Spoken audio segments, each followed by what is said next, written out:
Mesa para dois. Educação. Oferecimento Leonardo da Vinci, a escola da sua vida.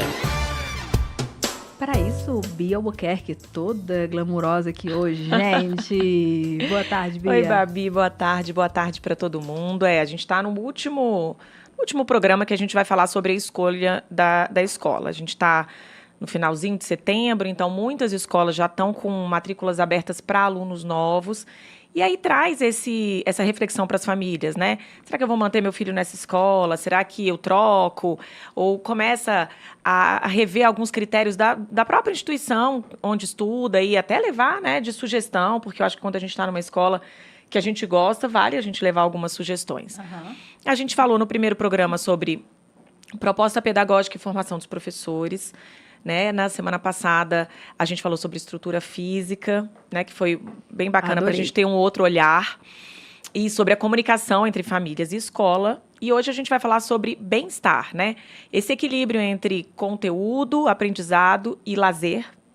E a gente trazer um pouquinho dessa discussão. Eu estava vendo algumas pesquisas, e a gente vai falar também sobre atividades extracurriculares dentro da grade da escola, mas que a gente consegue trabalhar alguns valores que são importantes. E aí eu vi uma pesquisa da Escola Americana de Pediatria falando da importância dessas pausas. Tem muitas famílias que querem muito conteúdo, né? Nossa, e aí, que não quer pausa. Meu Deus, tem recreio demais, tem isso. E tem um estudo que mostra que pausas... Eles fizeram uma comparação entre pausas de 30 e 45 minutos. Como foi o ganho dessas crianças. E foi, assim, um ganho de bem-estar mesmo, tanto pedagógico quanto emocional, de pausas, que as crianças precisam dessas pausas. Reduz o estresse, melhora a memória e a fixação. Sim. Não adianta você ter ali 5, 6 horas de aula direto, porque não vai adiantar. Não vai, o cérebro não vai tem um momento, absorver. isso a neurociência explica, que ele para de absorver, porque ele não consegue mais. Então, você para, respira, e aí quando você volta, você recruta outras áreas do cérebro para conseguir continuar. E vão aumentando aquelas sinapses ali, fazendo com que a criança e o jovem consiga aprender. Então, o bem-estar está ligado a justamente isso. Como que a escola, o que a escola oferece de bem-estar? Ele tem uma estrutura física legal que acompanhe um recreio, por exemplo. Você tem a pausa do recreio. Você tem espaço para aquela criança brincar. Você tem atividades que fomentem esse bem-estar, que reúnam a família. Você tem uma feira bacana, cultural. Você tem uma festa da família. Você tem momentos que a família vai ali e assiste a criança, né, fazendo algum tipo de apresentação. Ou você tem um projeto que nem precisa incluir a família necessariamente, mas um projeto que faça a criança, ou até o jovem, de forma lúdica, o teatro para os meninos mais velhos, para trazer aquele conteúdo de uma outra maneira, para que ele não se sinta só preso ali numa sala de aula. Eu acho que isso faz muita diferença e eu vejo como as crianças aderem, e os jovens também, quando são projetos, né? Nossa, eu gosto. A gente depois teve filho, né? A gente começou também a pesquisar muito e ver que ensino por projetos é sensacional. E hoje a gente vê que a composição das notas nas escolas, ela não está ligada diretamente só a uma prova. A prova, né? Então, você tem uma composição, quando você fala de 100 pontos, você tem 50 da prova, 25 de um projeto coletivo, 20, outros 10, sei lá, do caderno que você tem que fazer. Então, mostrar que você... Porque aí, de repente, você faz uma prova num dia que você não está muito legal, vai mal na prova, e isso não pode ser um único termômetro do conhecimento que você adquiriu ao longo daqueles 2, 3 meses. Então, olhar para a escola como um lugar também de bem-estar para aquela criança, né? Para que ela consiga se sentir bem. Porque, veja bem, a gente passa 5, 6 horas, às vezes, né, as crianças que estudam em período integral, até mais tempo. 8 horas. Né? Ensino médio também tem o contraturno e tal. Se aquela pessoa, aquele aluno não se sente bem naquela escola, não tem jeito. Não vai funcionar. E a escola é muito... A interlocução daquele aluno com os professores, a interlocução daquele aluno com o meio, com os amigos. Então, a escola precisa criar um ambiente que favoreça que ele se sinta feliz. É claro que a gente não espera, ai meu Deus, estou muito feliz de ir para a escola, principalmente quando a gente fala de adolescentes e crianças um pouco mais velhas. Mas eu vejo isso, a gente, né, quando a gente teve aquela pausa enorme na pandemia, como as crianças sentiram falta. Né, eu tinha filho ali, uma filha no 7º ano, com 12 anos, tinha uns pequenininhos e eles sentiram falta. E isso é importante, né, que eles entendam que a escola também, para além de um lugar de adquirir conhecimento, é um lugar de muita troca e de você se sentir bem. Então, identificar como é esse bem-estar, o que a escola favorece e patrocina para que isso seja gostoso e prazeroso também. E um outro ponto são as atividades extras.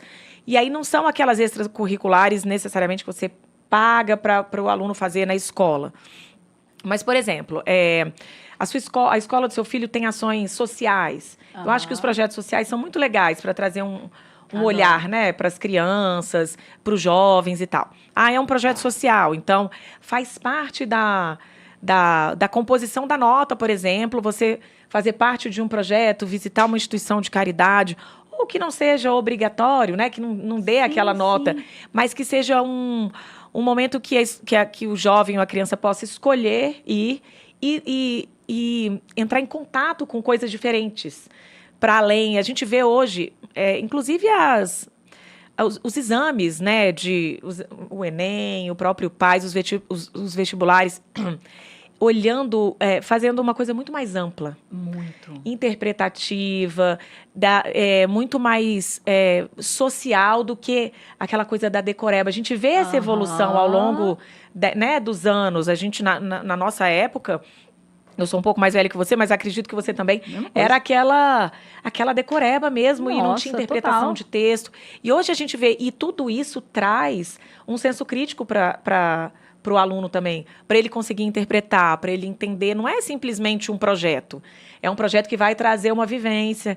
E você tem os temas de redação, por exemplo, do Enem, do PAS, e aí quando você consegue colocar o seu filho, submetê-lo a ambientes diferentes, você aumenta o senso crítico e faz ele escrever melhor. Mais criativo, melhor. Eu tô lendo um livro de um pesquisador chamado Conversations. É um livro em inglês que ele é um colunista da BBC, que é um pesquisador sobre comunicação, sobre educação, e ele fala que para você conversar melhor, para você ter ideias melhores, para você escrever melhor, você tem que ter um leque muito maior do que só a sua família, só aquele ambiente que você está acostumado. Ele vai dar várias dicas assim para você ter uma escrita mais interessante, uma conversa mais interessante. Ele deu alguns casos. Por exemplo, na Jamaica, as pessoas gostam de chamar turistas estrangeiros para casa dela para dar, assim, fazer um jantar, um café da manhã, só pelo prazer de conhecer um desconhecido, conhecer uma pessoa nova, que vai ter uma outra visão de mundo, que vai enriquecer a bagagem dela, e ela vai ficar uma pessoa mais interessante, com mais conteúdo, mais rico, assim, sendo uma pessoa melhor. Então, assim, é muito legal. Quando a gente vê dentro da escola já essa possibilidade dessas crianças conhecerem de uma forma segura, né, tranquila, outros mundos. E aí, quando você pensa, por exemplo, de alunos no ensino médio, que estão ali naquela coisa de ter que escolher profissão, tão jovens e tudo. E aí você ter um suporte, né? Existem feiras de profissões, você leva... Agora, com o novo ensino médio, tem uma experimentação um pouco maior das áreas de conhecimento. Mas a escola também fomentar isso, para que o aluno consiga ter contato direto e aquela mão na massa com a profissão. Então, por exemplo, a minha filha pensou em fazer pedagogia. E aí, dentro da escola, ela está no 2º ano do médio, ela pode ir para uma turminha de ensino dos pequenininhos ali do 1º ano e acompanhar a aula. E ela vai ser uma auxiliar da professora. E aí ela vai entender ali na prática se aquilo ali funciona para ela, se é legal, se ela, né, tem afinidade mesmo. Então, conseguir trazer para a prática. Então, é isso, assim, você conseguir olhar para o currículo do aluno, muito além do que o Ministério da Educação coloca como obrigatório. Ter uma visão de formar um cidadão mesmo. Você ter projetos de intercâmbio com outras escolas fora do país. Então, você pega os alunos dali, pega, sei lá, 15 dias e faz um intercâmbio. Leva uma turma de alunos para o Canadá, para os Estados Unidos, e traz aqueles alunos para cá e troca essas informações, como você falou, de outras culturas, de outros hábitos, e aí você consegue ir formando cidadãos com um senso crítico que vão performar melhor no mercado de trabalho. E aí você dá um projeto para ele precisa executar aquele projeto.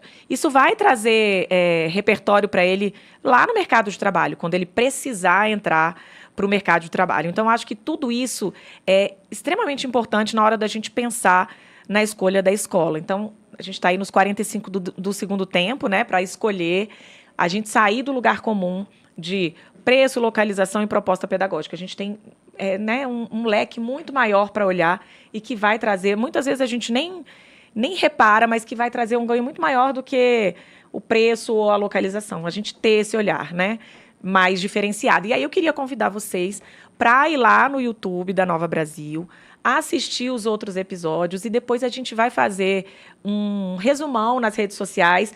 E eu quero transformar esse post nas redes sociais da Nova Brasil num lugar de debate mesmo. As pessoas vão lá, assistem no YouTube e trazem, não, Bia, eu acho que isso não é tão importante, a minha experiência. Então, fazer uma troca entre pais, mães, profissionais da educação. Eu acho que é muito bacana até para trazer sugestão para a gente aqui para a nossa coluna. Adoro. Muito obrigada, Bia Albuquerque. Obrigada, gente. Até semana que vem. Mesa para dois. Educação. Oferecimento Leonardo da Vinci, a escola da sua vida.